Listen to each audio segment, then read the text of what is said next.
Hello everyone. നമുക്ക് ഇന്നത്തെ വീഡിയോയില് ഫൈനാൻഷ്യൽ സ്റ്റേറ്റ്മെന്റ് ഒരു ബാലൻസ് ഷീറ്റ് ഇൻകം സ്റ്റേറ്റ്മെന്റ് തന്നാൽ എങ്ങനെ നമുക്ക് ക്യാഷ് ഫ്ലോ സ്റ്റേറ്റ്മെന്റ് പ്രിപ്പയർ ചെയ്യാം, അതും ഡയറക്റ്റ് മെത്തേഡിലും ഇൻഡയറക്റ്റ് മെത്തേഡിലും. സെയിം ക്വസ്റ്റിൽ നിന്നുകൊണ്ട് നമുക്ക് ഡയറക്റ്റും ഇൻഡയറക്റ്റും നമുക്കൊന്ന് ഡിസ്കസ് ചെയ്യാം. അപ്പൊ അത് അങ്ങനെ ഒരു ക്വസ്റ്റ്യൻ വർക്ക്ഔട്ട് ചെയ്ത് കഴിയുമ്പോൾ നിങ്ങൾക്ക് ഒരു ക്ലാരിറ്റി കിട്ടും എന്തുകൊണ്ടാണ് ഈ ഡയറക്റ്റിൽ നിന്ന് ഇൻഡയറക്റ്റ് മെത്തേഡിലേക്ക് പോകാനുള്ള ഒരു സ്കോപ്പ്. ബാലൻസ് ഷീറ്റും ഈ പറഞ്ഞ പോലെ തന്നെ ഇൻകം സ്റ്റേറ്റ്മെന്റ് തന്നു കഴിഞ്ഞാൽ അവിടെ എങ്ങനെ നമുക്ക് ഡയറക്റ്റ് മെത്തേഡ് അപ്ലൈ ചെയ്യാം. കാരണം ക്യാഷ് ബുക്ക് തരുമ്പോഴാണ് മോസ്റ്റ് പ്രോബ്ലി നമുക്ക് ഡയറക്റ്റ് മെത്തേഡിന് സ്കോപ്പ് ഉണ്ടായിരുന്നത്. പക്ഷെ ഞാൻ ആദ്യത്തെ എന്റെ വീഡിയോയിൽ ഞാൻ പറഞ്ഞായിരുന്നു, ക്യാഷ് ഫ്ലോ സ്റ്റേറ്റ്മെന്റ് വീഡിയോയിൽ പറഞ്ഞിട്ടുണ്ടായിരുന്നു, ഇൻകം സ്റ്റേറ്റ്മെന്റ് ബാലൻസ് ഷീറ്റ് തരുമ്പോഴും ഡയറക്റ്റ് മെത്തേഡിന് സ്കോപ്പ് ഉണ്ട്, ക്യാഷ് ബുക്കിലും ഉണ്ട്. അതേസമയം ഇൻഡയറക്റ്റ് മെത്തേഡ് ഫോളോ ചെയ്യണമെന്നുണ്ടെങ്കിൽ ഉറപ്പായിട്ടും നമുക്ക് ഈ ഫൈനാൻഷ്യൽ സ്റ്റേറ്റ്മെന്റ്സ് കിട്ടിയേ പറ്റുള്ളൂ. ഓക്കെ, നമുക്ക് ആ ക്വസ്റ്റിലേക്ക് വരാം. നിങ്ങൾക്ക് എല്ലാവർക്കും അറിയാം ക്യാഷ് ഫ്ലോ സ്റ്റേറ്റ്മെന്റിൽ 3 ആക്ടിവിറ്റി ആയിട്ട് ക്ലാസിഫൈ ചെയ്തിട്ടുണ്ടെന്നുള്ളത്. നമുക്ക് ഈ ക്വസ്റ്റ്യൻ നോക്കിക്കൊണ്ട് ഞാൻ ഓരോന്നും ഒന്ന് എക്സ്പ്ലെയിൻ ചെയ്തു തരാം.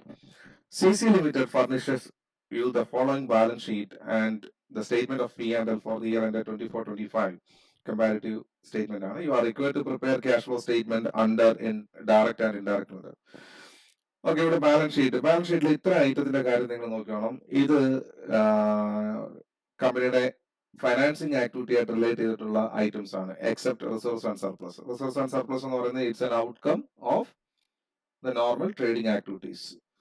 അല്ലെങ്കിൽ ക്യാപിറ്റൽ നേച്ചർ ഓഫ് പ്രോഫിറ്റോ കാര്യങ്ങൾ വന്നിട്ടുണ്ടെങ്കിൽ അതും അവിടെ റിഫ്ലക്ട് ചെയ്യുന്നതായിരിക്കും.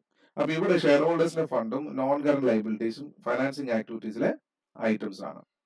ദെൻ ട്രേഡ് പേയബിൾസ്, നമുക്ക് ക്രെഡിറ്റേഴ്സ് എന്ന് പറയുന്നത് കൃത്യമായിട്ട് ക്യാഷ് ഫ്രോം ഓപ്പറേറ്റിംഗ് ആക്ടിവിറ്റീസിൽ ഡയറക്റ്റ് മെത്തേഡ് ആണെങ്കിലും ഇൻഡയറക്റ്റ് മെത്തേഡ് ആണെങ്കിലും അത് അവിടെ റിഫ്ലക്ട് ചെയ്യുന്നുണ്ട്. പ്രൊവിഷൻ ഫോർ ടാക്സ്, ഇവിടെ ഈ ടാക്സിന്റെ പ്രൊവിഷൻ തന്നിരിക്കുന്ന ഓപ്പണിംഗ് ക്ലോസിംഗ് തന്നിട്ടുണ്ടെങ്കിൽ നമുക്ക് ഒന്നെങ്കിൽ taxation made during the year അല്ലെങ്കിൽ ടാക്സ് പെയ്ഡ് എന്നുള്ളത് കാൽക്കുലേറ്റ് ചെയ്യേണ്ടതായിട്ട് വരും. അതിന് അക്കൗണ്ട് നമുക്ക് ഓപ്പൺ ചെയ്യേണ്ടതായിട്ടും വരുന്നുണ്ട്. പ്രത്യേകിച്ച് അഡ്ജസ്റ്റ്മെന്റ് ഒന്നും തന്നിട്ടില്ലെങ്കിൽ കഴിഞ്ഞ വർഷത്തെ ടാക്സ് എമൗണ്ട് ഈ വർഷം കൊടുത്തായിട്ടും ഈ വർഷത്തെ എമൗണ്ട് ഈ വർഷത്തെ പ്രൊവിഷൻ ആയിട്ടും ആണ് കാണിച്ചു പോകുന്നത്.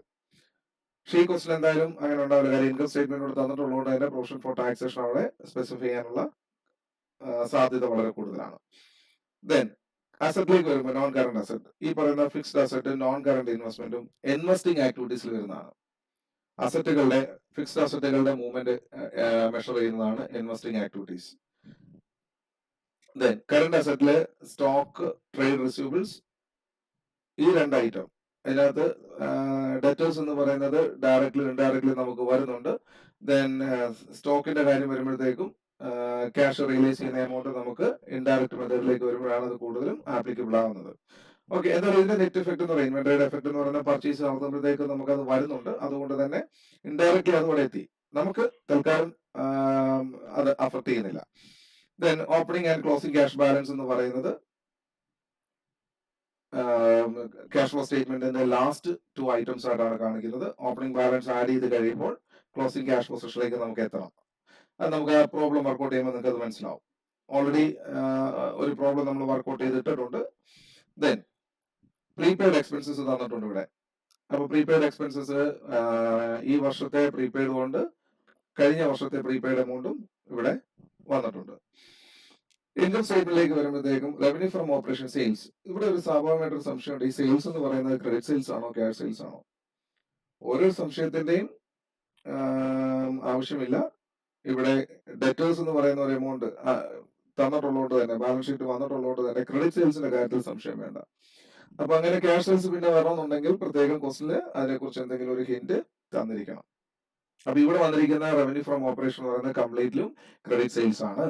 Then other income, interest received, ഓർത്തോണം ഇത് ഇൻവെസ്റ്റിംഗ് ആക്ടിവിറ്റി ആണ്. നമ്മൾ ഏതെങ്കിലും കമ്പനിയില് കമ്പനിയുടെ ഡിബഞ്ചേഴ്സിൽ ഇൻവെസ്റ്റ് ചെയ്തിട്ട് അവിടെ നിന്ന് നമുക്ക് റിട്ടേൺ കിട്ടുകയാണെങ്കിൽ അതിനെ നമുക്ക് ഇൻട്രസ്റ്റ് റിസീവ്ഡ് എന്ന് പറയാം. ഇനി അതല്ല ബാങ്കിൽ ഡെപ്പോസിറ്റ് ചെയ്തിട്ട് ഇൻട്രസ്റ്റ് കിട്ടുന്നുണ്ടെങ്കിലും, സോ ഇൻവെസ്റ്റിംഗ് ആക്ടിവിറ്റി എന്നുള്ള രീതിയിലാണ് അവിടെ അതിനെ പറയുന്നത്. ദെൻ എക്സ്പെൻസസ് വരുമ്പോൾ പർച്ചേസ് സ്റ്റോക്ക് ഇൻ ട്രേഡ്, ഇവിടെ ഞാൻ സെയിൽസിന്റെ കാര്യം പറഞ്ഞ പോലെ തന്നെ ക്രെഡിറ്റ് പർച്ചേസസ് ആയിട്ട് തന്നെയാണ് നമ്മൾ അസ്യൂം ചെയ്യുന്നത്. കാര്യം എന്താണ്, ബാലൻസ് ഷീറ്റിൽ ക്രെഡിറ്റേഴ്സിന്റെ വാല്യൂ തന്നിട്ടുണ്ട്. Then changes in inventories, negative value ആണ്, ഇൻക്രീസ് ഇൻ ഇൻവെന്ററി ആണ്. ഓപ്പണിംഗ് സ്റ്റോക്കിനേക്കാളും ക്ലോസിംഗ് സ്റ്റോക്ക് കൂടി നിൽക്കുകയാണ്, 2.5 ലക്ഷത്തിന്റെ വർധനവാണ് അവിടെ ഉള്ളത്. Then employee benefit expenses. ഇത് എംപ്ലോയീസുമായിട്ട് റിലേറ്റ് ചെയ്തിട്ടുള്ള എല്ലാ ചെലവുകളും, സാലറി, വേജസ്, ബോണസ്, ഇങ്ങനെയുള്ള കാര്യങ്ങളൊക്കെയാണ് അതിനകത്ത് വരുന്നത്. ദെൻ ഫിനാൻസ് കോസ്റ്റ് എന്ന് പറയുന്നത് നമ്മുടെ ഫിനാൻസിങ്, സോഴ്സ് ഓഫ് ഫൈനാൻസിന്റെ എക്സ്പെൻസ് ആയിട്ടാണ് അത് പറയുന്നത്. സോ ഫൈനാൻസിങ് ആക്ടിവിറ്റി ആണ്.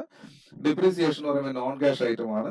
നമുക്ക് പ്ലാന്റ് ആൻഡ് മെഷീനറിയുടെ അക്കൗണ്ട് അപ്പോൾ ഓപ്പൺ ചെയ്യേണ്ടതായിട്ട് വരും. എന്തിനാണെന്ന് വെച്ചാൽ എത്രമാത്രം പർച്ചേസസ് അല്ലെങ്കിൽ സെയിൽസ് പ്ലാന്റ് ആൻഡ് മെഷീനറിയിൽ ഉണ്ടായിട്ടുണ്ടെന്ന് മനസ്സിലാക്കിയിട്ട് അത് വേണം നമ്മൾ ഇൻവെസ്റ്റിംഗ് ആക്ടിവിറ്റിയിലേക്ക് ക്യാരി ഫോർവേഡ് ചെയ്യാനായിട്ട്.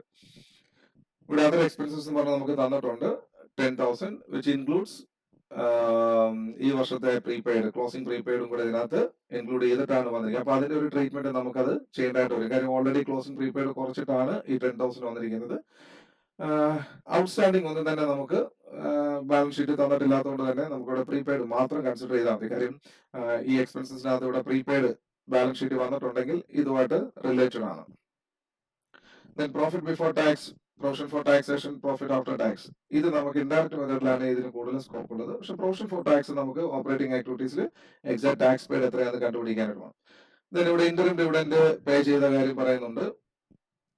അതുപോലെ തന്നെ ഡിബഞ്ചേഴ്സ് ഇഷ്യൂ ചെയ്തിരിക്കുന്നത് ഇൻ ബിറ്റ്വീൻ ആണ് ഇഷ്യൂ ചെയ്തിരിക്കുന്നത്. 6 മാസത്തിന് ശേഷമാണ്. അക്കൗണ്ട് ക്ലോസ് ചെയ്യുന്നത് 31 ഡിസംബറിലായിരുന്നു.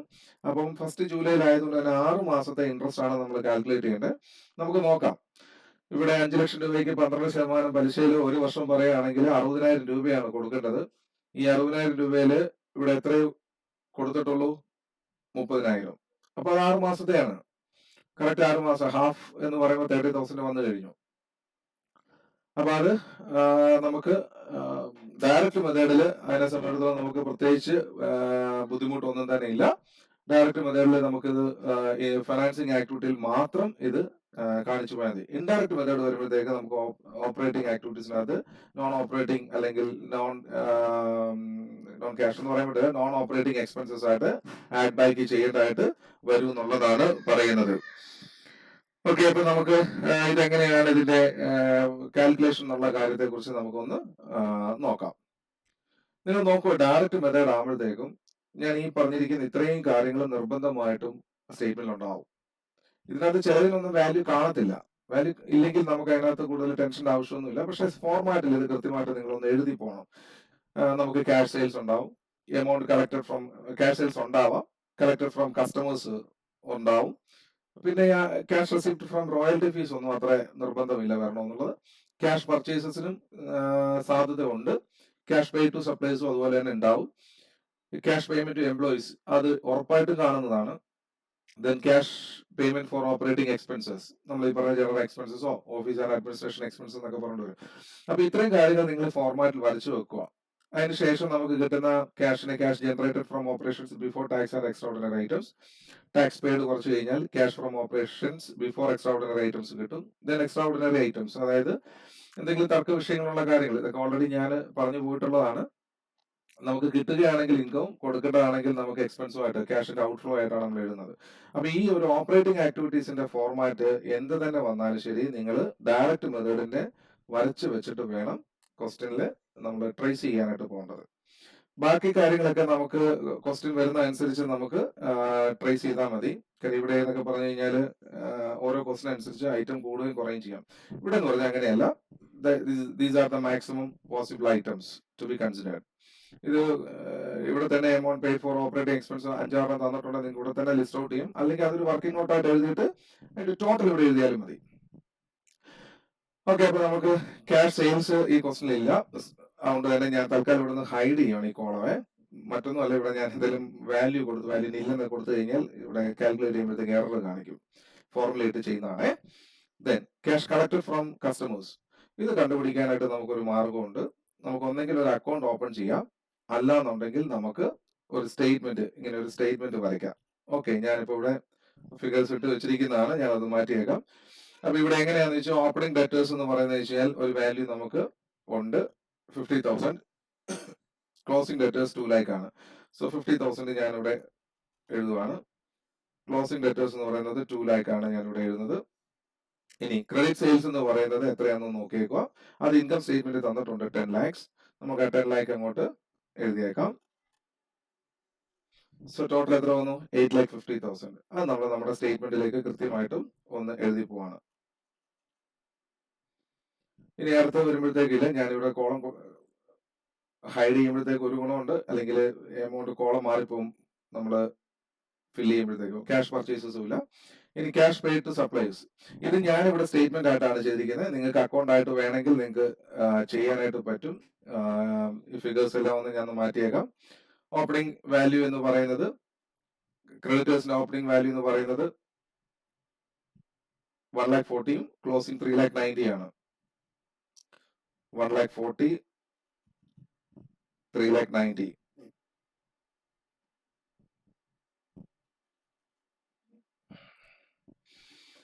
ക്രെഡിറ്റ് പർച്ചേസസിന്റെ വാല്യൂ എന്ന് പറയുന്നത് നമുക്ക് ഇൻകം സ്റ്റേറ്റ്മെന്റ് വഴി ട്രേസ് ചെയ്യാം.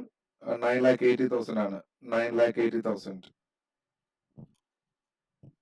So total amount paid to creditors will be 7,30,000. ഇത് നെഗറ്റീവ് വാല്യൂ ആണ്, ബ്രാക്കറ്റഡ് വാല്യൂ ആയിട്ട് കാണിച്ചോണം. 7,30,000. നിങ്ങൾ ബ്രാക്കറ്റഡ് വാല്യൂ ആയിട്ട് തന്നെ കാണിച്ചേക്കണം. ഇവിടെ നെഗറ്റീവ് വാല്യൂ എന്നുള്ള രീതിയിൽ സിസ്റ്റത്തിൽ അങ്ങനെയാണ് കോൺഫിഗർ ചെയ്ത് കിടക്കുന്നത്. Then cash payment to employees, employee benefit expense നോക്കുക. ഔട്ട്സ്റ്റാൻഡിംഗ് പ്രീപെയ്ഡ് ഒന്നും ഇതിന് തന്നിട്ടില്ലാത്തതുകൊണ്ട് തന്നെ നമുക്ക് പ്രീപെയ്ഡിന് സാധാരണ വരത്തില്ല, അല്ലെങ്കിൽ അഡ്വാൻസ് എമൗണ്ട് ടു എംപ്ലോയീസ് പറഞ്ഞായിരുന്നു. പ്രീപെയ്ഡ് എക്സ്പെൻസ് പറഞ്ഞിട്ടുണ്ടെങ്കിൽ ജനറൽ എക്സ്പെൻസുമായിട്ടാണ് അത് കൺസിഡർ ചെയ്ത് പോകുന്നത്. ഇവിടെ നമുക്ക് ഔട്ട്സ്റ്റാൻഡിംഗ് ഒന്നുമില്ല. സോ 1 lakh തന്നെ നേരിട്ട് നമുക്ക് ഇവിടെ കാണിച്ചേക്കാം, സ്റ്റേറ്റ്മെന്റിൽ കാണിച്ചേക്കാം. ഇനി അടുത്ത് വരുന്നത് cash payment for operating expenses ആണ്. അത് ഞാനൊരു സ്റ്റേറ്റ്മെന്റ് ആയിട്ട് വരച്ചിട്ടുണ്ട്. നിങ്ങൾ നോക്കുക, ഇതിനകത്ത് ഡെറ്റേഴ്സിന്റെ ക്രെഡിറ്റേഴ്സിനേക്കാൾ ഒരു ശകലം ഡിഫറൻസ് ഉണ്ട്. ഇവിടെ വരുമ്പോൾ amount shown in income statement ആണ്. Then add opening outstanding less closing outstanding. ഇത് നമ്മൾ P&L അക്കൗണ്ട് പ്രിപ്പയർ ചെയ്യുമ്പോഴത്തേക്കും ക്ലോസിംഗിനെ ആഡ് ചെയ്യുകയും ഓപ്പണിംഗ് നമുക്ക് അവിടെ വരാറില്ല. അപ്പൊ അതിന്റെ നേരെ റിവേഴ്സ് ആണ് ഇവിടെ നമ്മൾ ചെയ്തു പോകുന്നത്. So add opening outstanding and less closing outstanding. Then add closing prepaid and less opening prepaid. ഇപ്പൊ നമുക്ക് ഈ കേസിൽ ഇത് രണ്ടും ഇല്ല, അതുകൊണ്ട് തന്നെ നമുക്ക് ഇതൊന്ന് ഹൈഡ് ചെയ്തേക്കാം. ഈ രണ്ട് കേസ് കയറി വരുന്നില്ല നമുക്ക്. ഓക്കെ, അതുകൊണ്ട് നമുക്ക് അത് ആ ഏരിയ നമുക്ക് നോക്കണ്ട. ഇവിടെ നോക്കുക, നേരത്തെ ചെയ്തതിനകത്ത് ഓപ്പണിംഗ് ഡേറ്റേഴ്സിന് ഇവിടെ ക്രെഡിറ്റ് സെയിൽസ് ആണ് ആഡ് ചെയ്തത്. അവിടെ ഓപ്പണിംഗ് പ്ലസ് ആയിരുന്നു, ഇവിടെ ഓപ്പണിംഗ് പ്ലസ് ആയിരുന്നു. പക്ഷെ ഇവിടെ എന്ന് പറഞ്ഞാൽ എങ്ങനെയല്ല, amount shown in income statement. Income statement എത്ര കാണിച്ചിട്ടുണ്ടോ അതിന്റെ അർത്ഥം എന്ന് പറഞ്ഞാൽ ക്ലോസിംഗ് ഔട്ട്സ്റ്റാൻഡിംഗ് ഉണ്ടായിരുന്നെങ്കിൽ അത് ആഡ് ചെയ്തിട്ട്, ക്ലോസിംഗ് പ്രീപെയ്ഡ് ഉണ്ടായിരുന്നെങ്കിൽ അത് മൈനസ് ചെയ്തിട്ടാണ് വന്നിരുന്നത്. അപ്പൊ മൈനസ് ചെയ്തതിനെ തിരിച്ചു കൊണ്ടുവന്ന് ആഡ് ചെയ്തു. കാര്യം ക്യാഷിന്റെ ഔട്ട്ഫ്ലോ ഉണ്ട്, ഔട്ട്സ്റ്റാൻഡിംഗ് എക്സ്പെൻസസിന് ക്യാഷിന്റെ ഔട്ട്ഫ്ലോ ഇല്ല. അപ്പൊ ഇല്ലാത്ത ക്യാഷ് പോയെന്ന് പറഞ്ഞുകൊണ്ട് നമ്മൾ ചിന്തിക്കുന്നതിനെ തിരിച്ചു കൊണ്ടുവരുവാണ്. അപ്പൊ ഔട്ട്സ്റ്റാൻഡിംഗ് ആയിട്ടുള്ളതിനെ ആഡ് ബൈ ഡിഡക്ട് ചെയ്തു, ക്ലോസിംഗ് പ്രീപെയ്ഡ് ആയിട്ടുള്ളതിനെ ആഡ് ചെയ്യുകയും ചെയ്യുന്നു. ഓക്കെ, അപ്പൊ ഇവിടെ നമുക്ക് എത്രയാണ് എമൗണ്ട് ഇൻകം സ്റ്റേറ്റ്മെന്റിൽ കാണിച്ചിരിക്കുന്നുള്ളത് നോക്കാം. 10,000 ആണ്. 10,000 ഇവിടെ റെക്കോർഡ് ചെയ്യുക. ദെൻ ക്ലോസിംഗ് പ്രീപെയ്ഡ് എത്രയാണെന്ന് നോക്കുക. ക്ലോസിംഗ് പ്രീപെയ്ഡ് 40,000 ആണ്. Opening prepaid 20,000.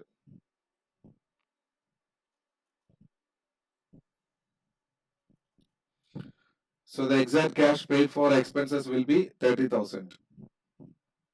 അപ്പൊ അത് മൈനസ് വാല്യൂ ആണ് 30,000.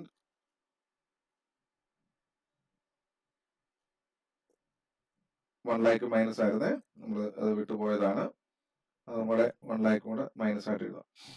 ഓക്കെ, അപ്പൊ ഇത്രയും കാര്യങ്ങളാണ് നമുക്ക് ഓപ്പറേറ്റിംഗിനകത്ത് വരുന്നത്. അങ്ങനെയാണെങ്കിൽ നമുക്ക് cash generated from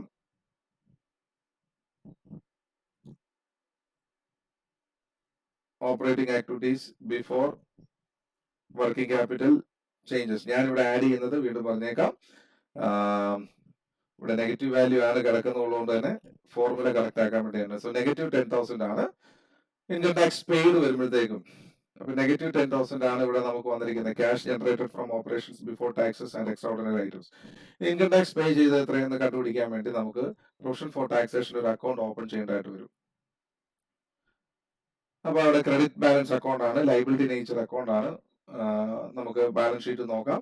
opening balance എന്ന് പറയുന്നത് 10,000, ക്ലോസിംഗ് ബാലൻസ് 30,000 ആണ്. അത് നമുക്ക് എഴുതാം. 10,000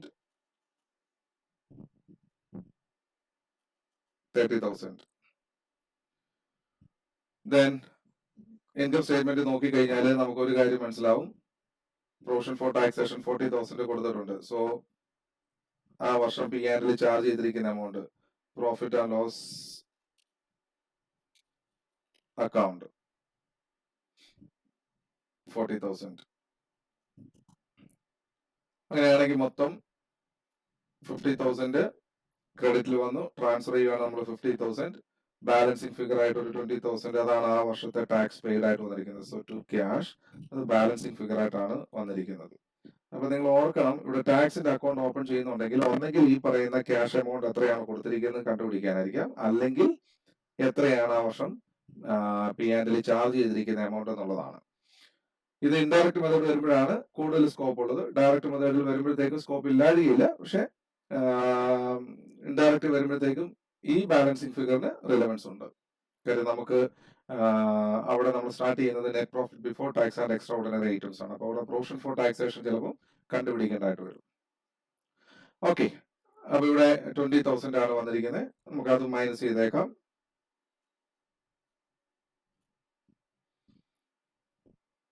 സോ ടോട്ടൽ -30,000 ആണ് cash from operations before extra ordinary items. നമുക്ക് ബിഫോർ എക്സ്ട്രാ ഓർഡിനറി ഐറ്റംസ് ഒന്നും തന്നെ ഇല്ല, അതുകൊണ്ട് തന്നെ ആ കോളം ബ്ലാങ്ക് ചെയ്തേക്കാം. ഇനി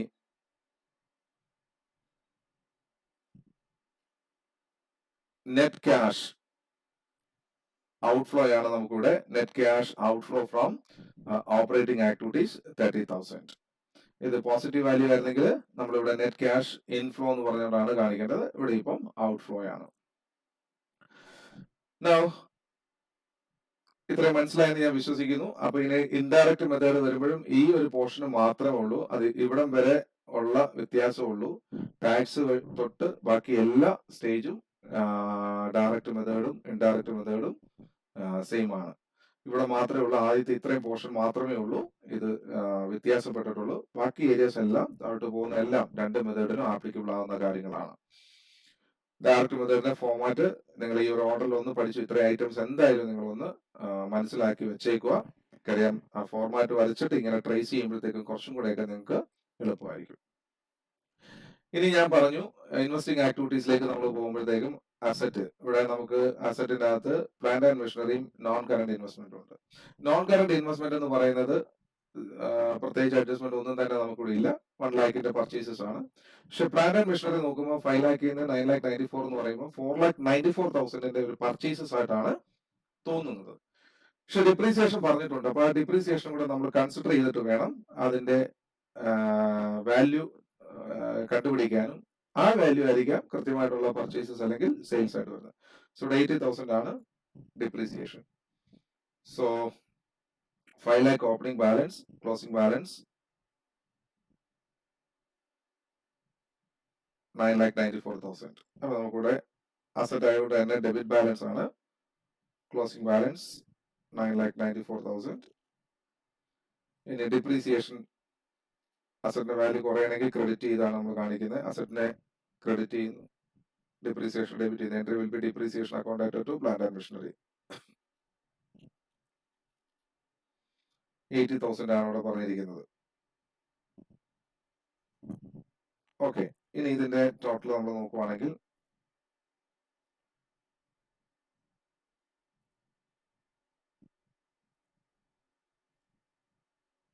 $10,74,000. ബാലൻസിംഗ് ഫിഗർ എത്രയാന്ന് നോക്കാം. 10,74,000 മൈനസ് 5 lakh. 5,74,000 ആണ്. So to cash. ഇതും ബാലൻസിംഗ് ഫിഗർ ആണ്. പർച്ചേസസ് ആയിട്ടാണ് നമ്മൾ ട്രീറ്റ് ചെയ്യുന്നത്. അപ്പൊ ഇവിടെ വരുമ്പോഴത്തേക്കും പർച്ചേസസ് ഓഫ്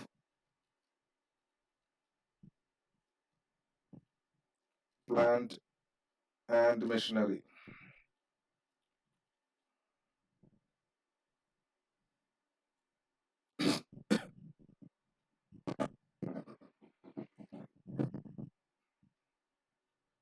$5,74,000 നെഗറ്റീവ് വാല്യൂ ആണ്.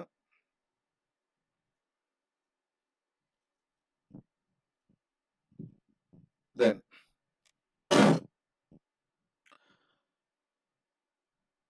നോൺ കറണ്ട് ഇൻവെസ്റ്റ്മെന്റിന്റെ ഒരു പർച്ചേസസ് ഉണ്ട്. So purchases of non current investment 1 lakh. Again negative value ആണ്.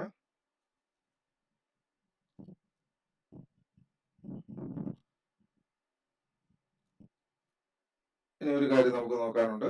ഇൻകം സ്റ്റേറ്റ്മെന്റിൽ നമുക്ക് ഒരു ഇൻട്രസ്റ്റ് റിസീവ്ഡിന്റെ കാര്യം പറഞ്ഞിട്ടുണ്ടായിരുന്ന കണ്ടോ, ഒരു 14,000 രൂപ.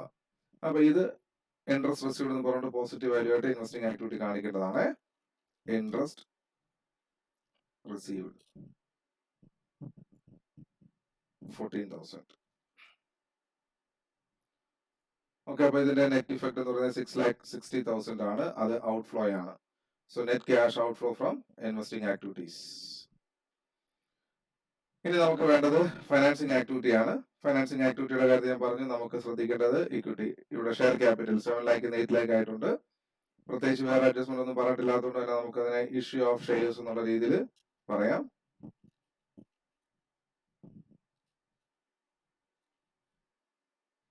$1 lakh പോസിറ്റീവ് വാല്യൂ ആണ്. ദെൻ ഡിബഞ്ചേഴ്സിന്റെ വാല്യൂ കൂടിയിട്ടുണ്ട്. 12% ഡിബഞ്ചേഴ്സ് 5 ലക്ഷമായിട്ട് കൂടിയിട്ടുണ്ട്. 12% debentures, issue of 12% debentures.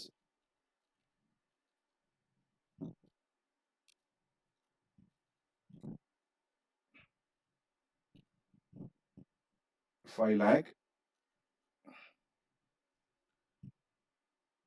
ഇനിയും ഡിബഞ്ചറിന്റെ ഒരു ഇൻട്രസ്റ്റ് കൊടുത്ത കാര്യം, ഇൻട്രസ്റ്റ് ഓൺ ഡിബഞ്ചേഴ്സ് എന്ന് പറയുന്നത് ഫൈനാൻസ് കോസ്റ്റ് ആയിട്ട് നമുക്ക് വന്നിട്ടുണ്ട്. 30,000 രൂപ. So interest on debentures paid 30,000 negative value ആണ്.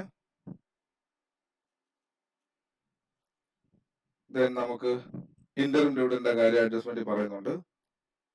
10,000 rupees.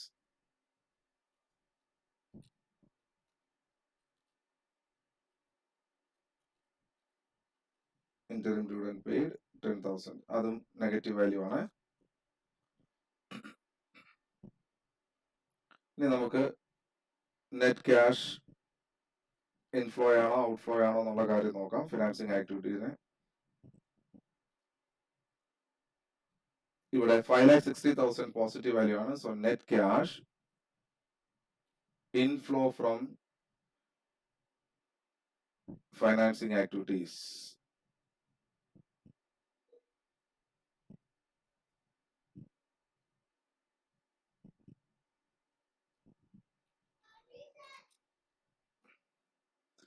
ഇനി ഈ 3 ആക്ടിവിറ്റിയുടെ നിങ്ങൾ നോക്കുക. ഞാനിവിടെ 2 എമൗണ്ട് കോളമായിരുന്നു. ഫസ്റ്റ് എമൗണ്ട് കോളത്തിലാണ് എല്ലാ കാൽക്കുലേഷൻ ചെയ്തത്. സെക്കൻഡ് എമൗണ്ട് കോളത്തിൽ അതിന്റെ നെറ്റ് ഇഫക്ട് മാത്രമേ ഉള്ളൂ. -30 -6,60,000. ഇപ്പൊ 6,90,000 ആണ് മൈനസ്.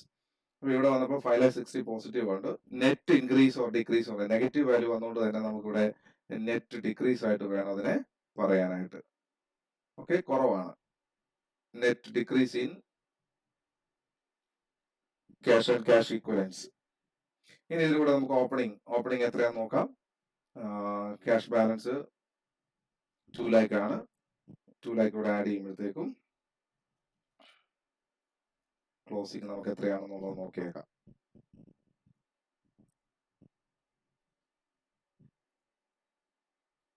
$70,000. നോക്കിക്കേ, ക്ലോസിംഗ് ക്യാഷ് ബാലൻസ് എന്ന് പറയുന്നത് 70,000 ആണ് നമുക്ക് വന്നിരിക്കുന്നത്.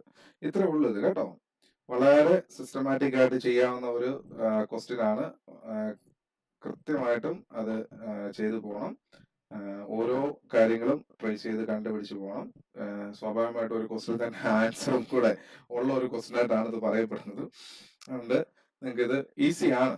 ഒരിക്കലും ഇത് ഒരു ടഫായിട്ട് വരില്ല. കുറച്ച് ലോജിക്ക് മാത്രം നമുക്കൊന്ന് അപ്ലൈ ചെയ്താൽ മാത്രം മതിയാകുന്ന ഒരു കേസാണ്. അപ്പൊ ഇതെല്ലാവരും ഒന്ന് ചെയ്ത് പഠിക്കുക. ഞാൻ ഇതിന്റെ ഇൻഡയറക്റ്റ് മെത്തേഡ് അടുത്ത വീഡിയോയിൽ ഞാനത് പറയാം. അപ്പൊ അവിടെ നമുക്ക് ഞാൻ ആ വീഡിയോയ്ക്കകത്ത് ഇത് രണ്ടും നമ്മൾ ഡിസ്കസ് ചെയ്യേണ്ട ആവശ്യം വരില്ല. ഈ മെത്തേഡുകൾ ഫിനാൻസിങ് ഇൻവെസ്റ്റിങ്ങും അത് ഓൾറെഡി നമ്മൾ ഡിസ്കസ് ചെയ്ത് പോയതാണ്. നമുക്ക് വേണ്ടത് ഇൻഡയറക്റ്റ് മെത്തേഡിലെ ക്യാഷ് ഫ്രം ഓപ്പറേറ്റിംഗ് ആക്ടിവിറ്റീസ് ആണ്. അപ്പൊ എല്ലാവരും ഒന്ന് നോക്കുക. നമുക്ക് അടുത്ത വീഡിയോയിൽ ഇൻഡയറക്റ്റ് മെത്തേഡുമായിട്ട് വരാം. Okay, same question. Thank you, by.